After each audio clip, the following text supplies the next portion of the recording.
Bismillahirrahmanirrahim. Assalamualaikum warahmatullahi wabarakatuh.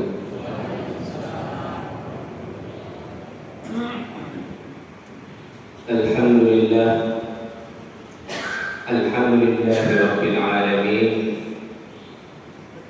Wa bihi nasta'inu ala umuri dunya waddin.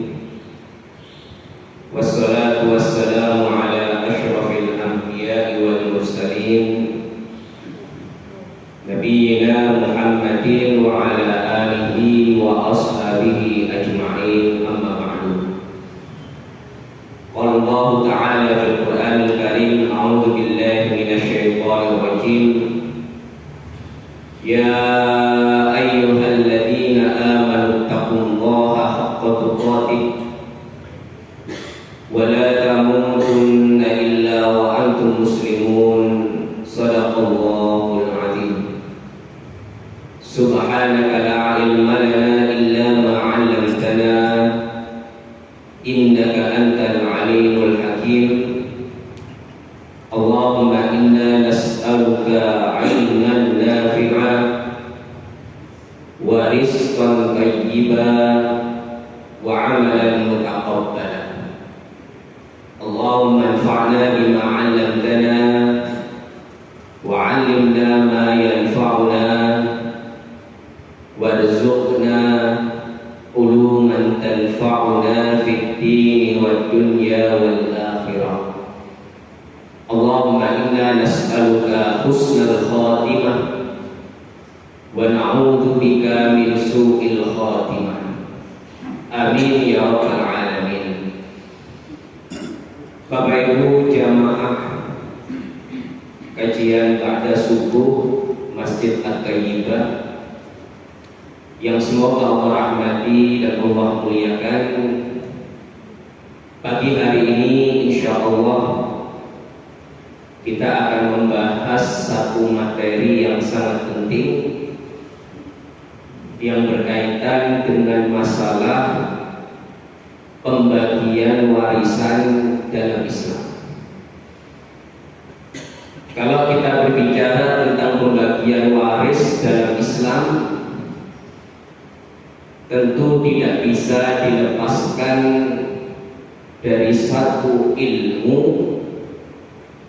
yang tadi sudah disinggung oleh Pak Loni, yang disebut dengan ilmu faraid.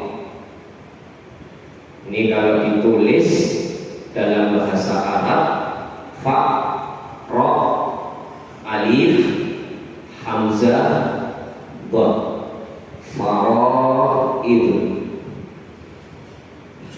Dan kata faraid itu sendiri, kalau kita belajar gramatikal bahasa Arab, sebenarnya kata faraid itu bentuk jamak dari kata fariidhatun. Jadi kalau fariidhatun niku tunggal, fariidhatani dua, jamaknya faraid. Sebagaimana yang Allah sebutkan dalam beberapa ayat Al-Quran, termasuk ketika Allah membahas tentang ayat waris. Ini banyak disebutkan oleh Allah dalam surah An-Nisa ayat 3, ayat 4, 7, 11, 12, 13. Di dalam ayat tersebut Allah mengatakan fariidatan minallah. Hukum Allah berupa pembagian waris itu disebut sebagai fariidah, ketetapan Allah, batasan Allah yang tidak boleh dilanggar.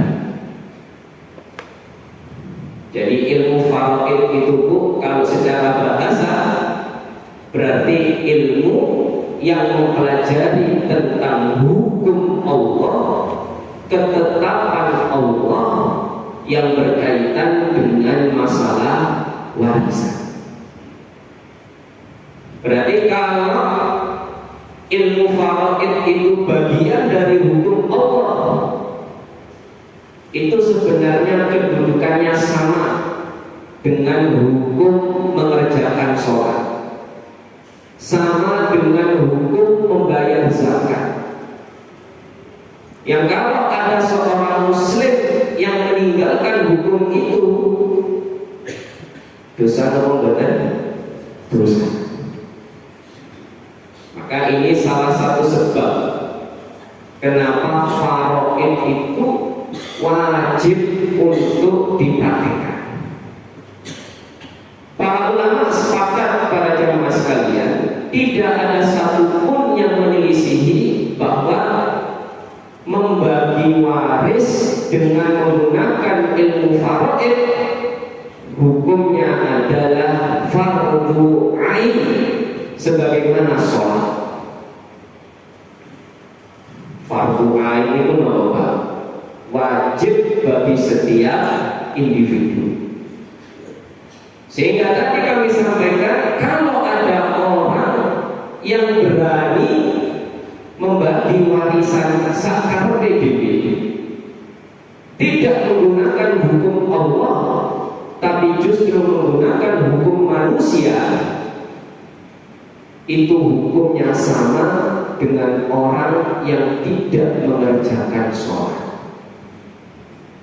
Maka Allah berfirman dalam Al-Quran surah An-Nisa ayat 14, A'udzu billahi minasyaitonir rajim, wa man ya'sillaha wa rasulahu, barang siapa yang bermaksiat kepada Allah dan Rasulnya, wa yata'adda hududahu, serta menentang batasan-batasan Allah, tidak mau mengerjakan hukum Allah termasuk hukum ilmu faraid, apa kata Allah? Yudkhilhu naran khalidan fiha, Allah akan masukkan dia ke dalam neraka dan dia kekal di dalamnya, walahu adzabun muhin, dan baginya siksa yang menghinakan. Alhamdulillah. Jadi masalah pembagian waris ini Pak, jangan dianggap remeh. Saya tahu mungkin ada sebagian kita ketika nanti mendengarkan materi ini ada yang tersinggung, ada yang hatinya itu tidak enak. Tapi tidak apa-apa. Ilmu itu seperti obat. Obat itu pahit tapi menyembuhkan.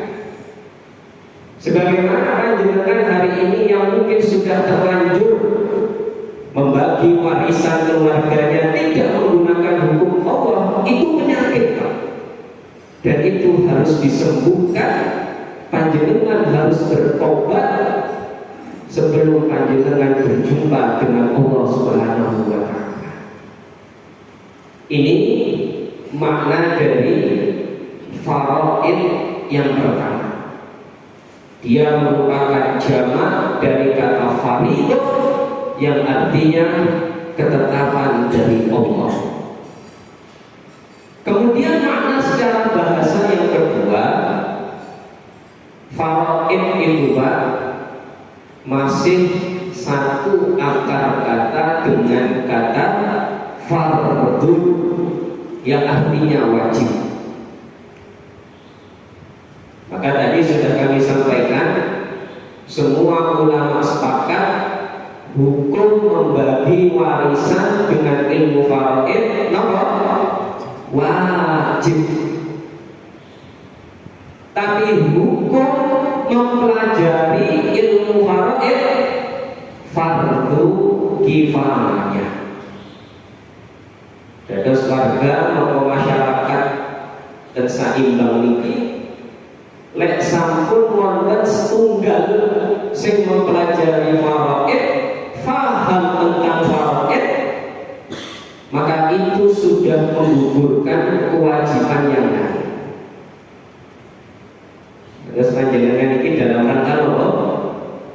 menggugurkan kewajiban. Tapi kalau dalam satu masyarakat, komunitas, satu RT, satu desa, tidak ada yang belajar faraid, tidak ada yang faham, tidak ada yang mempraktekkan, maka seluruh masyarakat di tempat itu akan berdosa. Ini yang perlu kita bedakan. Jadi fardu ain untuk mempraktekannya, mengamalkannya, fardu kifayah untuk mempelajarinya. Baik, berikutnya para jemaah sekalian, selain alasan mengapa mempelajari ilmu faraid atau mengamalkannya itu wajib dalam Islam, karena itu berkaitan dengan hukum Allah, ada alasan yang lain. Apa itu? Allah sudah menjelaskan dengan langsung dan jelas dan detail dalam Al-Quran bagaimana pembagian warisan itu seharusnya dilakukan. Panjenengan mungkin boleh protes kalau gitu terus. Kalau seandainya Allah tidak menjelaskan secara detail dalam Al-Quran, ya Allah sesajanya bagi waris. Itu kalau seandainya tidak ada dalam Al-Quran itu, jenengan boleh protes. Tapi ketika Allah menetapkan bahwa wajib mutlak membagi waris dengan hukum Islam, dan di situ sudah Allah sebutkan secara detail bagaimana bagian-bagian setiap ahli waris, maka tidak ada lagi alasan bagi kita untuk tidak menggunakan ilmu waris dalam Islam. Mungkin dengan juga baca dalam Al-Quran yang secara rinci membahas tentang ilmu faraid ini adalah surat An-Nisa. Dimulai dari ayat yang ke-7. Ayat yang ke-7 ini, lirrijali nasibum mimma tarakal walidani wal aqrabun walin nisa'i nasibum mimma tarakal walidani wal aqrabuna mimma qalla minhu aw katsur. An-Nisa ayat 7 ini Pak secara umum menjelaskan bahwa bagian laki-laki dan bagian perempuan itu tidak ada diskriminasi dalam Islam. Tentu yang dimaksud dengan diskriminasi ini bukan berarti jatahnya harus sama, bukan. Karena dalam Islam itu laki-laki mendapatkan jatah waris 2 kali lipat lebih banyak dibandingkan perempuan. Dan ini jangan dipandang sebagai ketidakadilan, justru ini adil Pak. Karena Allah tahu tanggung jawab laki-laki itu besar, sehingga kalaupun jatah warisan yang dia dapatkan itu jumlahnya banyak, itu tidak sepenuhnya menjadi miliknya, tapi di situ ada hak anak-anaknya, di situ ada hak istrinya, dan di situ ada hak untuk dirinya, yang mana itu sebenarnya kalau dibandingkan dengan jatahnya perempuan, sebenarnya jatah wong lanang itu luwih kathah luwih kedhi Pak. Luwih kedhi soalnya kudu dibagi-bagi.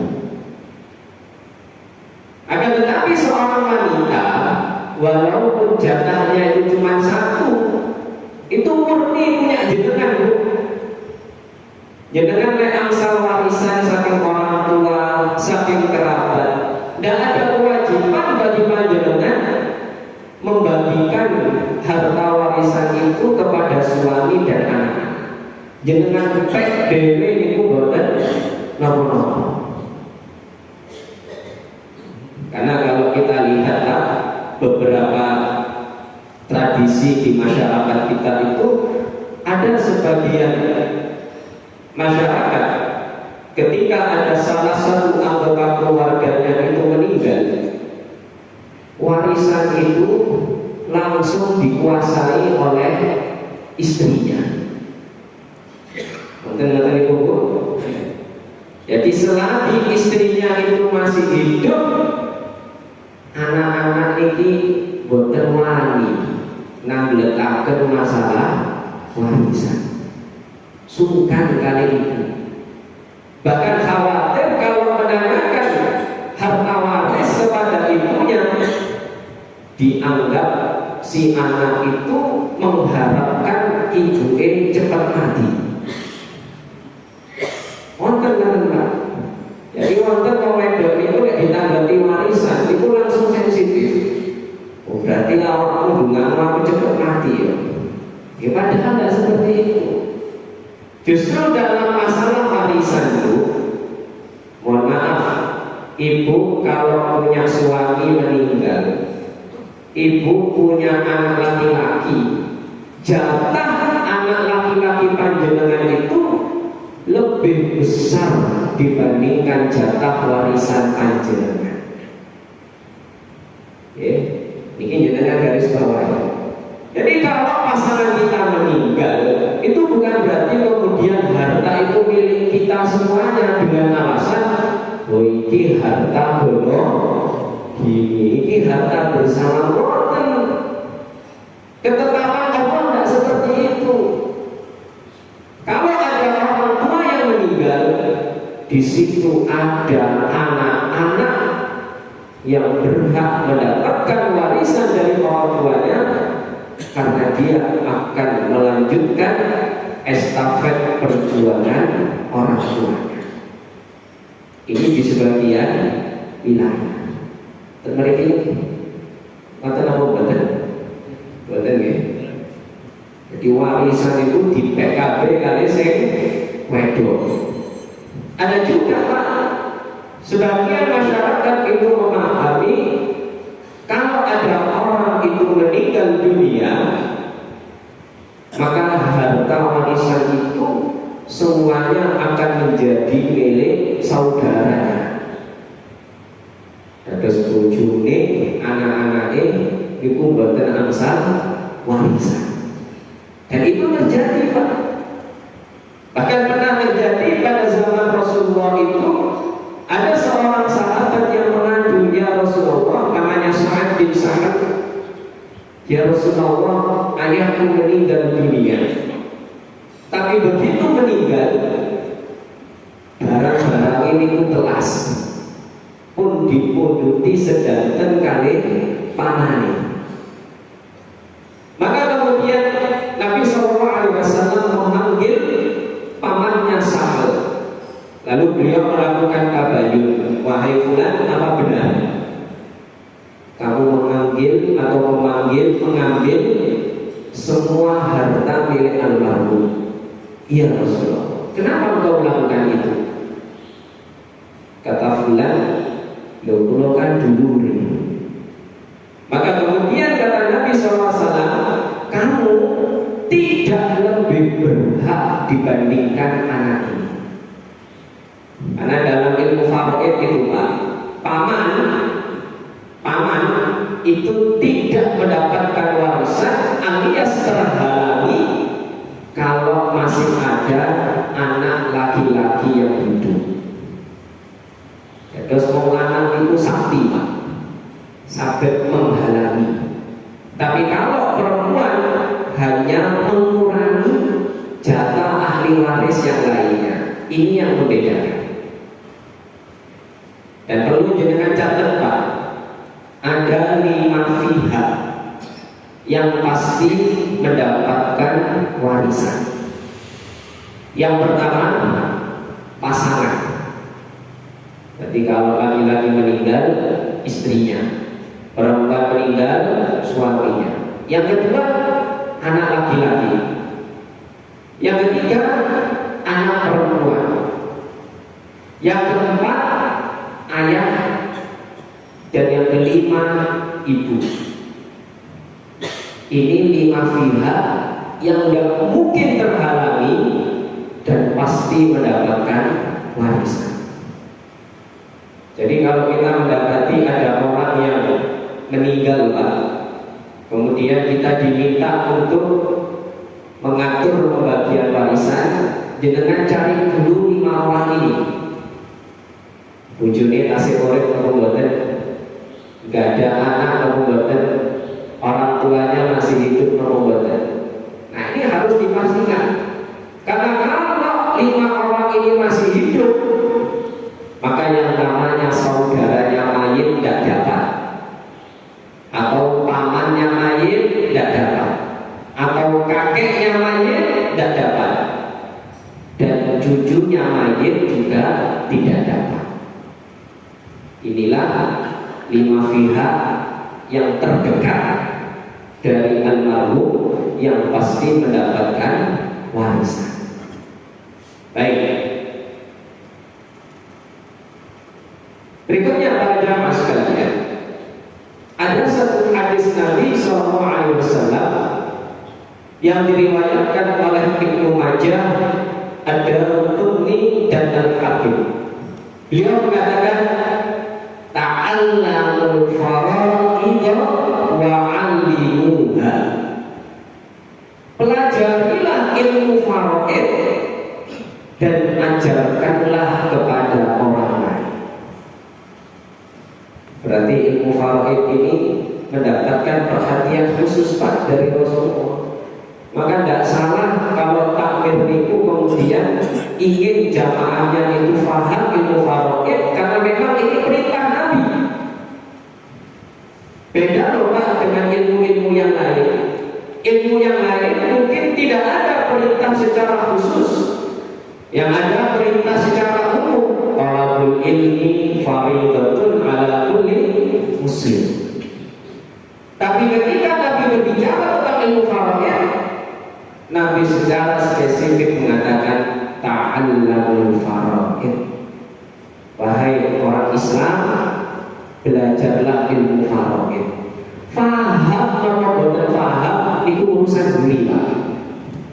Yang penting kita ini sudah menjalankan perintah Nabi.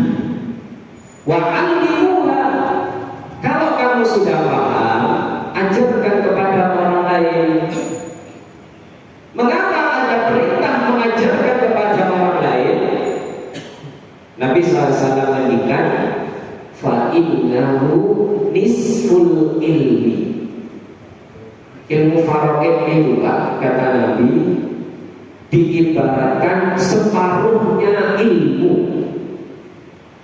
Jadi kalau ilmu itu kita katakan 100, ilmu faraid itu berarti kita 50 banding 50 yang lainnya itu ilmu-ilmu yang lain.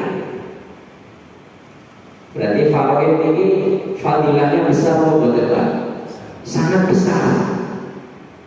Nah, Ibnu Qayyim rahimahullah ketika menjelaskan hadis ini, mengapa Nabi mengatakan ilmu faraid itu adalah separuhnya ilmu? Kata beliau, karena ilmu itu ada 2. Ilmu yang berkaitan dengan kehidupan dan ilmu yang berkaitan dengan kematian. Nah, ilmu faraid ini kira-kira kaitannya dengan apa? Kematian. Jadi kalau berkaitan dengan kehidupan itu apa? Matematika, biologi itu berkaitan dengan kehidupan. Tapi kalau berbicara tentang kematian, ilmu itu hanya sedikit, dan diantaranya adalah ilmu faraid. Kemudian Nabi SAW menjelaskan alasan yang kedua, mengapa faraid itu perlu dipelajari. Wa huwa yunsa, dan ilmu faraid itu adalah ilmu yang banyak dilupakan oleh orang. Ini terjadi atau tidak? Terjadi. Ilmu faraid itu ilmu yang banyak diremehkan orang, ilmu yang dianggap tidak penting bagi orang. Padahal wa huwa awwalu ma yunza'u min ummati. Padahal ilmu faraid itu ilmu yang pertama kali Allah cabut dari umatnya Nabi Shallallahu Alaihi Wasallam. Berarti kalau yang pertama kali Allah cabut, ini menunjukkan ilmu faraid itu ilmu yang pertama kali hilang di atas muka bumi, Pak. Dan itu banyak sebabnya. Apa di antaranya? Bisa jadi ilmu faraid itu yang pertama kali Allah hilangkan dari muka bumi karena memang sedikit orang yang berminat mempelajarinya, karena dianggap tidak menarik. Kalaupun dipelajari mungkin sulit untuk mempraktekkannya. Dan ini tadi kami sampaikan terjadi banyak di masyarakat kita. Banyak masyarakat, orang-orang khususnya umat Islam itu yang bisa jadi memang dia tidak paham dengan ilmu faraid. Tapi ada kemungkinan yang kedua, dia sudah paham pun ngaji tentang masalah faraid, tapi begitu dia tahu pembagian itu, akhirnya dia tidak mau mengamalkannya. Ya, seperti ini mungkin ibu setelah tahu, oh jatahku sebagai istri ternyata luwih titik timbangannya jatahnya anak. Lek ngono gak akan kandhani anakku. Kan ngono. Nah itu bisa jadi seperti itu, Pak. Dan bisa jadi juga, Bu, jatahnya orang tua ibu itu bisa lebih banyak dibandingkan jatahnya istri. Kita tambah mantep mana, bisa usah diamal oleh mana. Mungkin ibu-ibu membela saya yang mendampingi Ustaz, saya yang menyupport suami ketika berjuang. Masa iya warisan itu luwe kata damel ibu ketimbang damel bojo. Jadi ketika berbicara tentang ilmu faraid itu bukan asal baper. Belajar ilmu faraid jangan pakai perasaan, Pak. Yang ada nanti panjenengan malah menyalahkan Allah. Jenengan akan suruhkan kepada Allah, Gusti Allah itu boten adil. Tidak boleh seperti itu. Maka ini benar yang dikatakan oleh Nabi, Allahumma yunza'u min ummati. Ilmu yang pertama kali Allah cabut dari umatnya kanjeng Nabi, dan yang paling banyak tidak diamalkan adalah ilmu faraid. Berikutnya para jamaah sekalian, kalau kita berbicara tentang masalah harta waris, para ulama mengatakan ada 3 harta panas dalam Islam. Harta panas, jadi maksudnya panas itu kalau orang yang diamanai untuk mengelola, untuk menyalurkan lingkungan boten amanah, maka ancamannya dari Allah, dia akan memakan api neraka ketika di akhirat. Ini disebut harta panas. Apa saja 3 harta panas itu? Yang pertama, harta waris. Harta waris, kalau ada keluarga yang memakan warisan bukan haknya, sama saja dia memasukkan api neraka ke dalam perutnya. Kemudian harta panas yang kedua, Pak, hartanya anak yatim. Nah ini sama-sama sensitif, Pak. Sebab banyak orang hari ini yang membenarkan memakan harta anak yatim karena dia merasa dia ikut ngurusi anak yatim. Saya pernah melakukan penelitian, Pak, ketika masih kuliah dulu. Mohon maaf ya, ini tidak semua. Tapi dari beberapa panti yang kami riset, yang kami teliti, itu laporan keuangannya, Bu, laporan keuangan dari panti atau lembaga amil zakat, ya, tidak semuanya, sekali lagi hanya beberapa saja, lebih banyak operasionalnya daripada yang berkaitan langsung dengan hak orang-orang yang menerimanya. Ada sebuah panti di Sidoarjo, 70% pemasukannya itu habis untuk bensin dan beli mobil, ya, 70%. Sedangkan 30% itu yang diberikan kepada anak yatim. Ini sebagai peringatan. Mohon maaf kalau di sini ada pengurus panti, saya katakan tidak semuanya. Saya tidak mengeneralisir, oknum-oknumnya saja. Nah, oknum-oknumnya itu malah tidak mengherankan. Dia bisa menjadi orang kaya karena memanfaatkan hartanya anak yatim. Dan ini kita tidak bisa kemudian menyalahkan niatnya dari awal, Pak. Bisa jadi orang-orang seperti itu awalnya itu niatnya tulus, bantu anak yatim, ngurusi anak yatim. Tapi begitu anak yatim yang diurusi semakin banyak, kemudian banyak donatur itu yang ikut berpartisipasi, akhirnya kan di situ banyak uang yang masuk. Maka di situ mulai setan itu bermain. Nah, kalau kita perhatikan dalam tafsir Ibnu Katsir, Pak, Ibnu Katsir mengatakan ketika membahas surat Al-Baqarah ayat 188, beliau mengatakan wala ta'kulu amwalakum bainakum bil batil, dan janganlah sebagian kamu memakan harta sebagian yang lain dengan cara yang batil. Ibnu Katsir menyebutkan dengan jalan yang batil itu dengan cara apa? Tadi yang saya sampaikan, memakan harta waris yang bukan haknya. Kemudian yang kedua, memakan harta anak yatim di luar dari kewajaran. Kewajarannya itu seperti apa, Pak? Makan harta anak yatim. Bukan berarti Islam itu melarang sama sekali, tetap membolehkan, tapi dengan porsi yang sangat sedikit. Kalau panjenengan lihat dalam hadis riwayat Anas bin Malik, ketika Nabi menjelaskan tentang bagaimana kita itu bersinggungan dengan hartanya anak yatim, maka Nabi mengatakan, makanlah sebagaimana yang dia makan,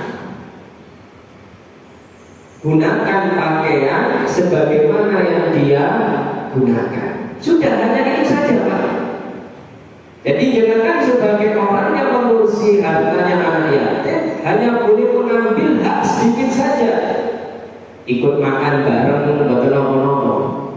Makanya Allah mengatakan bil ma'ruf, kamu boleh mengambil hartanya anak yatim, tapi dengan cara yang ma'ruf.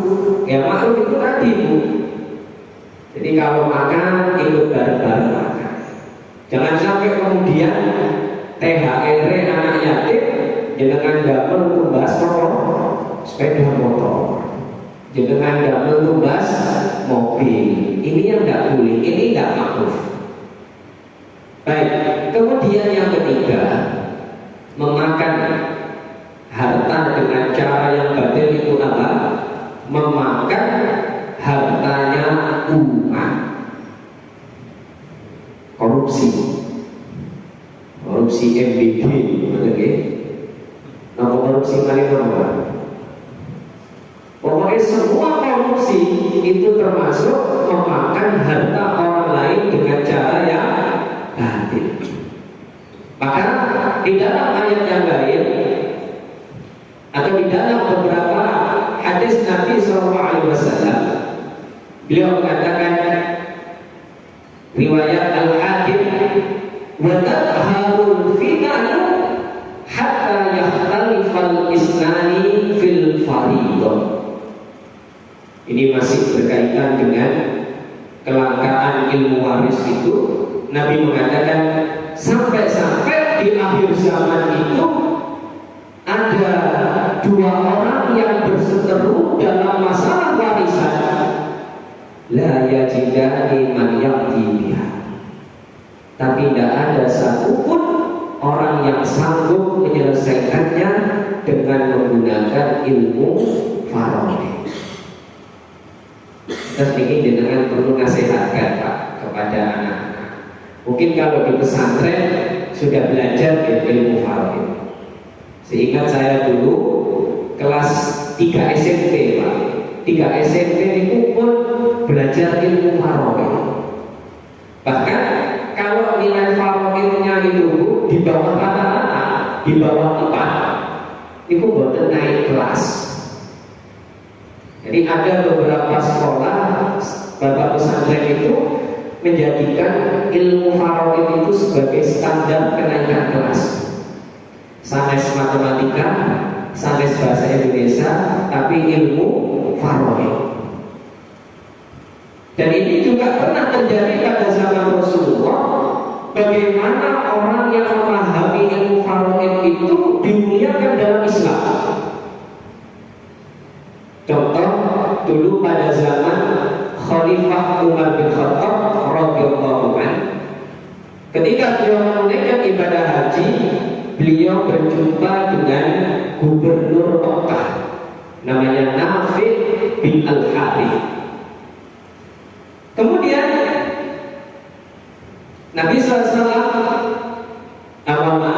Umar bin Khattab bertanya kepada Nafi, wahai Nafi, engkau ketika berangkat haji ini siapa yang mengurusi urusan di daerah? Siapa yang menjadi wakil? Kemudian kata Nafi, ya Rasulullah, aku sudah menunjuk seorang wakil namanya Abdullah ibnu Bazzah. Kemudian Umar bin Khattab bertanya, wahai Nafi, saya nggak pernah dengar nama itu ya. Lalu kata Nafi, memang benar Rasulullah, dia dulunya itu seorang budak. Tapi karena dia punya keistimewaan yang di situ disebutkan li'annahu 'alimun bil faraid, karena Ibnu Bazzah ini adalah satu-satunya orang yang menguasai ilmu faraid, maka dia aku tunjuk menjadi wakilku untuk mengurusi Mekah. Okay. Jadi fit and proper test itu nomor ilmu faraid. Sampai seperti itu Pak pada zamannya Umar bin Khattab. Jadi jabatan itu tidak diberikan kepada orang-orang yang punya uang, tidak diberikan orang-orang yang punya tambang, punya relasi betul. Tapi orang yang paham ilmu faraid, itulah yang layak dijadikan sebagai kepala daerah. Berikutnya jemaah sekalian, dalam beberapa akhbar perkataan sahabat, di antaranya Umar bin Khattab radhiyallahu anhu, beliau mengatakan, ta'allamul faraid kama tata'allamuna al-Qur'an. Pelajarilah ilmu faraid sebagaimana engkau mempelajari Al-Quran. Artinya Rasul itu meminta kita serius belajar ilmu faraid sebagaimana kita itu serius belajar tafsir Al-Quran. Cuman memang bedanya kalau belajar faraid itu memang sebenarnya tidak boleh jaraknya terlalu lama. Oke, kalau tafsir bisa deh pertemuan itu mungkin 1 bulan sekali, 2 bulan sekali. Tapi ilmu faraid ini Pak, karena kaitan ilmu kami hitung-hitungan, khawatir jaraknya itu terlalu jauh. Nah, boleh terjadi. Nah, pelajaran saja ini Bu, nah lari. Nah, ini yang terjadi. Makanya dalam beberapa pengajian atau kajian itu biasanya ilmu faraid itu berupa daurah. Nah, daurah itu seperti pelatihan gitu Pak. 1 hari, 3 hari itu buat lereng sinau ilmu faraid. Karena memang tadi kaitannya dengan hitung-hitungan. Misal hari ini kita belajar tentang siapa saja yang dapat warisan setengah, kemudian 1/4, 1/8. Kemudian baru beberapa bulan berikutnya kita belajar siapa yang dapat 1/3, 1/6, dan 2/3. Nah, ini pun lari Pak sing dereke. Sopo yo sing oleh setengah. Sing angsa 1/4 itu sinten iku lari. Nah, makanya Nabi atau Umar bin Khattab beliau menyampaikan, belajarlah ilmu faraid yang serius sebagaimana engkau belajar Al-Quran. Kemudian alasan yang lain, mengapa umat Islam itu sangat dianjurkan untuk belajar ilmu faraid, yaitu untuk menghindari perpecahan di keluarga. Padahal orang ketika bagi warisan itu kan ada yang bagi dengan cara musyawarah, ada yang membagi dengan cara kekeluargaan. Niku mau kan dibagi dengan cara kekeluargaan, tasik derek saged rukun. Tidak bisa memuaskan semua pihak. Saya punya teman dulu waktu sepantaran masih kelas 1 SD, ya, teman saya ini menyaksikan dengan mata kepalanya sendiri bagaimana ayah dan ibunya dihabisi oleh pamannya sendiri gara-gara apa? Warisan, ya. Jadi masih kecil pada saat itu tiba-tiba pamannya masuk ke rumahnya, cekcok dulu gara-gara masalah warisan. Akhirnya orang tuanya dibunuh. Na'udzubillah. Maka ini menunjukkan pada jamaah sekalian bahwa warisan yang dibagi tidak menggunakan ilmu faraid selamanya tidak barokah. Saya garis bawahi. Warisan yang jenengan dapatkan tidak menggunakan ilmu faraid selamanya tidak barokah, meskipun panjenengan mendapatkan warisan yang banyak. Dan efek dari jauhnya barokah itu Pak dari keluarga kita nopo. Harta itu cepat habis. Kemudian terjadi konflik di internal keluarga. Ada yang tidak bertegur sapa, ada yang kemudian memutus silaturahim, bahkan sampai tadi tidak sedikit kasus pembunuhan itu gara-gara masalah warisan. Karena ada barokah. Ya dengan pilih kedih tapi barokah, nopo kata betul barokah.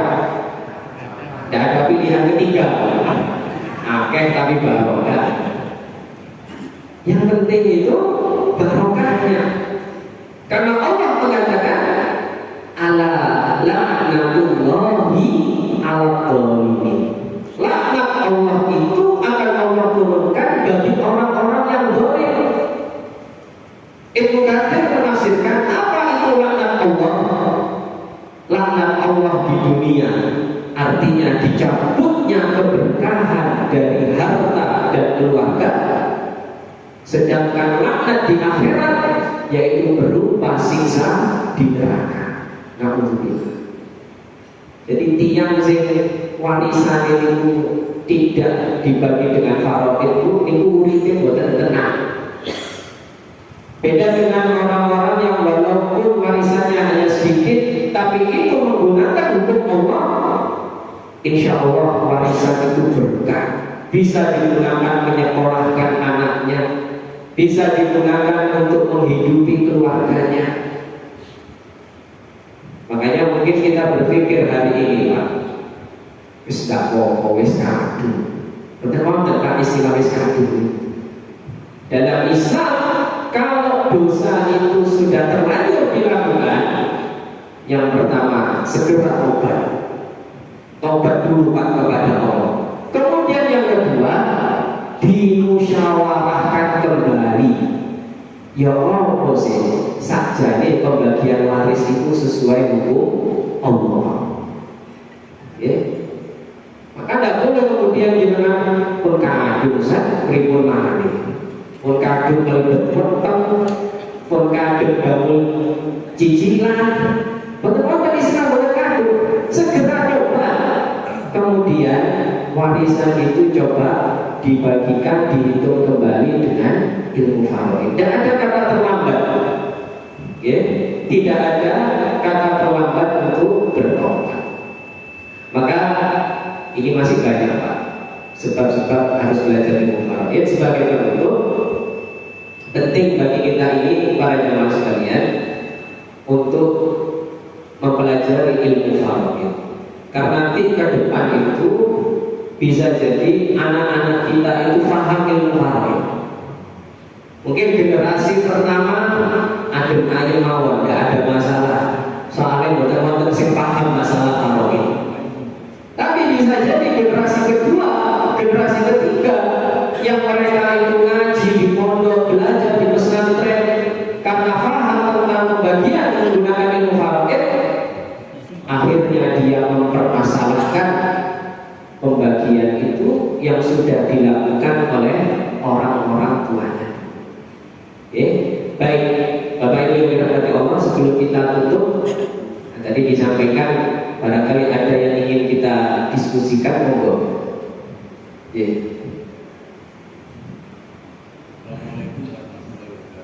Waalaikumsalam warahmatullahi wabarakatuh. Yang pertama, ini contoh ini. Seandainya saja saya punya saudara 3, perempuan, laki-laki, perempuan. Ini contoh. Pada saat kita itu sudah semuanya menikah, saya meninggal, ternyata saya menikah itu punya anak satu, entah itu laki-laki atau perempuan. Baik. Apakah hak saya ini masih dua kali lipat dari saudara saya atau terserah pokoknya kemudian bapak saya? Yang pertama. Yang kedua terbalik masalah begini. Saya punya saudara yang tadi, ibaratnya gini, saudara saya perempuan ini pada waktu sudah menikah, mereka itu cerai atau meninggal, punya anak laki-laki.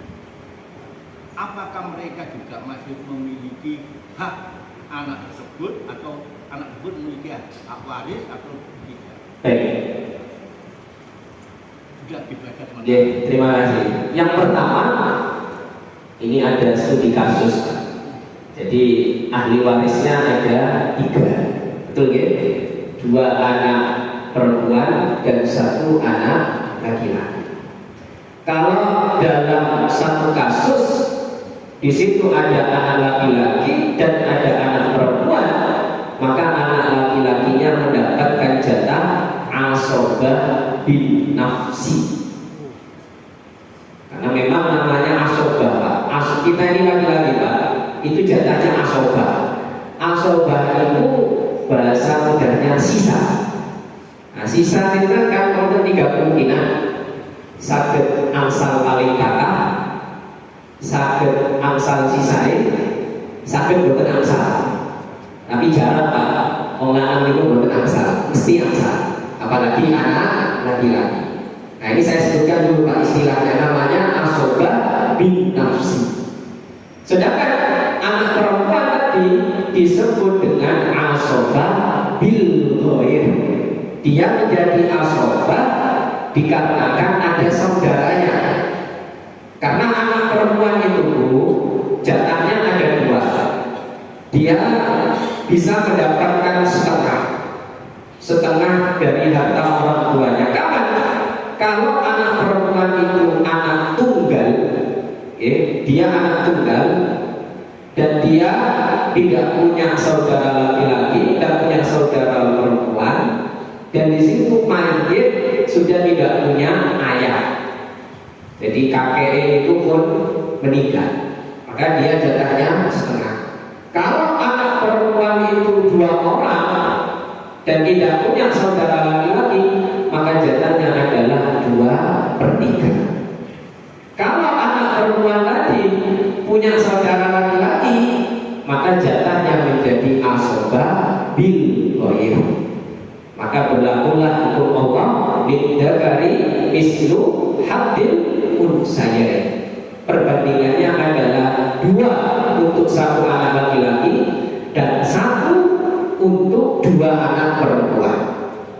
Jadi loro ini dipek dhewe di jalan. Sing setunggal itu dibagi kali untuk 2 anak perempuan. Baik, ini masalah pembagiannya, Pak. Maka ketika dulu orang tua ini meninggal, itu harus segera dibagi. Salah satu konsekuensi ilmu faraid, nggak boleh menunda pembagian warisan, harus disegerakan. Karena semakin ditunda itu nanti, Pak, masalahnya semakin banyak. Karena itu nanti berkaitan dengan masalah aset yang jumlahnya itu bertambah. Kemudian nanti belum lagi tiba-tiba ahli waris ini gagal meninggal dunia, karena kan tidak ada yang tahu, harus segera dibagikan. Maka kalau itu sudah dibagikan, kemudian 1 anak laki-laki ini meninggal dunia, secara otomatis jatahnya itu akan turun kepada anaknya, jatuh kepada anaknya. Walaupun mungkin pada saat itu belum sempat dibagikan, tapi kalau sudah ada jatah yang jelas, harus turun kepada anak laki-laki. Itu kalau bapaknya meninggal, Pak. Terus wonten mbah, gak ada yugo, gak ada cucu. Nah cucu ini, Bu, dia tidak mendapatkan warisan kalau bapaknya masih hidup, karena dia terhalang bapaknya sendiri. Tapi kalau bapaknya sudah meninggal lebih dulu dibandingkan kakeknya, maka warisan dari kakek ini bisa langsung kepada cucunya. Itu yang pertama. Haknya itu berapa? Haknya berapa? Nggih. Masih 2. Nggih. Nah, ini yang mau saya tanya, Pak. Si cucu ini mendapatkannya kapan? Setelah bapaknya meninggal duluan, sebelum kakeknya, atau kakeknya duluan sebelum bapaknya? Sebelum kakeknya. Maksudnya itu saya punya ayah ya. Masih pada saat itu saya mendahului meninggalnya. Panjenengan meninggal lebih dulu. Maka jatahnya cucu dari kakek, ini disebut dengan asobah itu tadi. Disebut asobah bin nafsi. Betul nggih? Baik. Kemudian yang kedua, bahwa saudara perempuan saya ini cerai. oh baik. Baik. Bagaimana kalau kemudian bercerai? Apakah anak ini masih berhak untuk mendapatkan warisan dari orang tuanya? Masih, Pak. Yang membuat warisan itu atau hak mendapat warisan itu terputus karena 3 hal. Yang pertama, berbeda agama. Salah satu orang tuanya sudah murtad atau anaknya murtad. Kemudian yang kedua, karena pembunuhan. Anak membunuh orang tuanya supaya dapat warisan, itu otomatis langsung tidak dapat hak. Kemudian yang ketiga, karena perbudakan. Jadi kalau ada budak, majikannya meninggal dunia, maka budak ini tidak mendapatkan warisan. Tapi kalau bercerai, itu selamanya masih punya hak warisan. Kecuali suami istri, Pak, sudah tidak dapat. Tapi kalau anak tetap dapat. Betul kan? Lagi satu lagi. Oh. Ya. Kalian ini. Ibaratnya saudara saya tadi mungkin keren. Ternyata mereka itu menikah lagi. Menikah lagi. Ini mau mengingat. Baik. Ini lagi anak yang kita tinggalkan itu apakah mereka mendapatkan warisan dari ayah yang kedua ini? Baik, ya. Terkait anak tiri berarti kan ya? Baik. Status warisan untuk anak tiri itu Pak, ya. Anak tiri itu kan bisa akhul li'ab namanya atau ukhtun li'ab. Nah, anak tiri itu terhalangi oleh anak kandung. Betul ya? Terhalangi oleh anak kandung. Jadi kalau ini bapak aslinya, anak aslinya hanya ke sini, tidak dekat kepada anak tirinya. Betul ya? Baik. Assalamualaikum warahmatullahi wabarakatuh. Waalaikumsalam. Ustaz, sebagaimana yang disampaikan tadi, ilmu farad ini kan sangat penting bagi saya. Iya. Waktu. Dan pembahasan tentang ilmu farad ini menurut saya sangat luas sekali. Betul. Apa yang disampaikan oleh Ustaz tadi mungkin berpengaruh yang sangat sedikit sekali. Iya. Belum menyentuh substansi yang mungkin sangat luas. Makanya saya kalau boleh saya mengajukan usulan kepada takmir ini perlu dilakukan supaya kita paham ya, perlu diagendakan untuk pertemuan-pertemuan bukan hanya sekali dua kali, mungkin bisa 3-4 kali gitu. Satu ini yang pertama. Kemudian yang kedua, kalau bisa nanti dalam pembahasan yang berikutnya itu supaya kita ulang diberikan semacam exercise kasus-kasus. Baik. Itu supaya nanti kita bisa. Terima kasih Pak. Terkait jadwal nanti tentu kami kembalikan ke Pak Ketua Yayasan. Kemudian insya Allah nanti kalau memang ditakdirkan oleh Allah ada materi-materi fakir selanjutnya, kita akan buatkan studi kasus supaya kita langsung belajar menghitung. Betul ya? Insya Allah. Sampai ya? Pak. Assalamualaikum Ustaz. Waalaikumsalam. Punten, Bapak-bapak Ibu-ibu, dalam matur panjenengan, istri saya itu keluarga besarnya Nasrani Ustaz. Baik. Mertua perempuan laki sudah meninggal. Apakah istri saya punya hak warisan dari keluarga Nasrani itu atau tidak? Kalau dapat, bagaimana aturannya itu sesuai dengan paroik atau ikut aturan yang keluarga besar Nasrani? Yang pertama Ustaz. Yang kedua, beberapa tahun yang lalu itu di sini ada sertifikat massal. Dengan adanya seperti itu dimanfaatkan untuk beberapa orang termasuk juga saya, sehingga harta yang kami miliki, istri saya masih hidup, saya juga masih ada, langsung saya bagi bertiga anak-anak saya, sehingga saya dan istri saya tidak punya hak apa-apa. Itu hukumnya bagaimana? Yang ketiga Ustaz, ini terakhir ya. Mewakili semuanya. Itu saya dapat curhat dari teman saya. Ada keluarga punya usaha keluarga. Waktu itu karena usahanya berhasil sehingga bisa beli aset-aset ini. Sedangkan aset-aset itu dinamakan atas satu anak itu. Satu anak itu sehingga Allah menghendaki meninggal.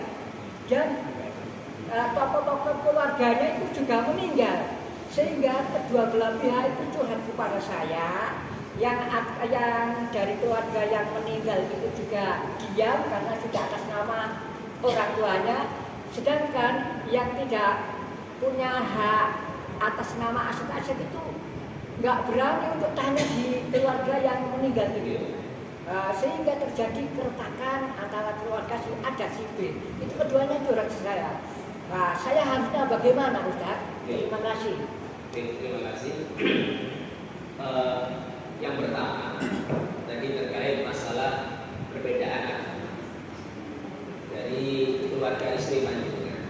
Kalau mertua panjenengan tadi meninggal dunia dan istri panjenengan sudah mualaf, sudah masuk Islam, maka istri panjenengan tidak berhak dapat warisan dari orang tua karena sudah berbeda agama.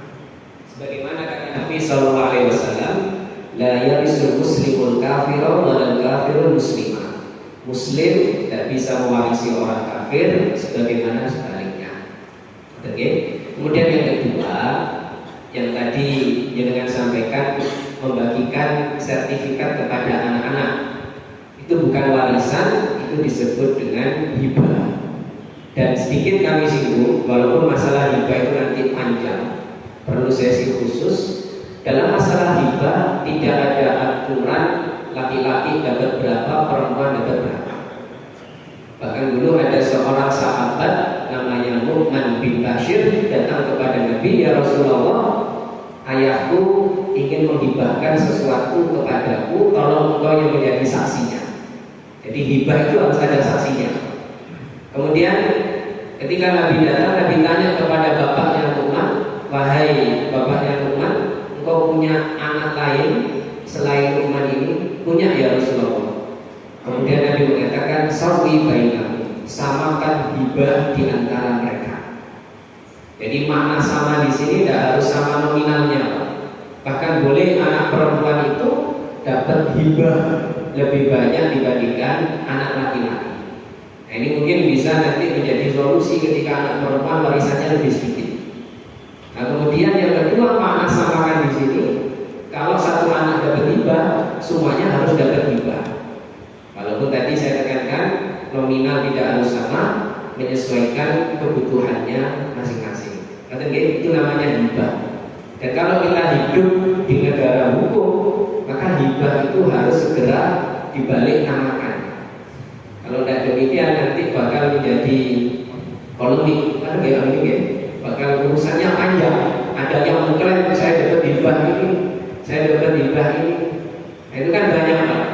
Apalagi kalau kita hidup di desa-desa, ketika akan ngurus tanah warisan, itu tiba-tiba ada warga mengaku, biar bapaknya sampean pakai aku misalnya 5 meter, katanya, undi pak bumi enggak ono, lisan tok. Tentu kalau sudah seperti ini Pak Boli mungkin lebih paham bagaimana menyelesaikannya. Baik. Kemudian yang ketiga, tadi terkait masalah keluarga. Ini kok jual beli atau hibah? Jual beli. Oke, masalah jual beli bukan hibah. Jual beli, kemudian di atas namakan satu anak. Jual belinya berupa apa? Asetnya apa? Berupa tanah. Oke, di atas namakan satu anak. Tapi itu akarnya hibah. Beli karena usaha. Seperti yang disampaikan oleh Pak Ibu, itu ketika ada mendiang keluar ada bapak ibu orang tua, terus ada beberapa anak, mempunyai beberapa anak. Dari beberapa anak itu terus dibelikan adalah aset. Nah, aset ini adalah misalkan toko gitu. Dari aset toko ini akhirnya berkembang. Dari berkembang itu hasilnya dibelikan aset-aset yang lain, tapi tidak untuk seluruh anak, hanya satu anak. Nah, ini berkaitan dengan hadis tadi, Pak. Makanya tadi Nabi pesan, sawi bainamu. Jangan sampai kamu itu memberikan aset atau mungkin mengatasnamakan asetmu itu hanya untuk satu anak. Nah, ini menjadi pelajaran bagaimana orang tua itu supaya adil ketika berlaku kepada anak-anaknya. Jangan sampai karena condong kepada anak ini semua asetnya di atas namakan. Walaupun memang orang tua perlu mempertimbangkan, oh anak ini mungkin lebih siap untuk mengelola aset yang besar, karena dia tanggung jawabnya nanti mungkin akan membangun pesantren, akan membangun sekolah, diberikan hibahnya lebih banyak, tidak apa-apa.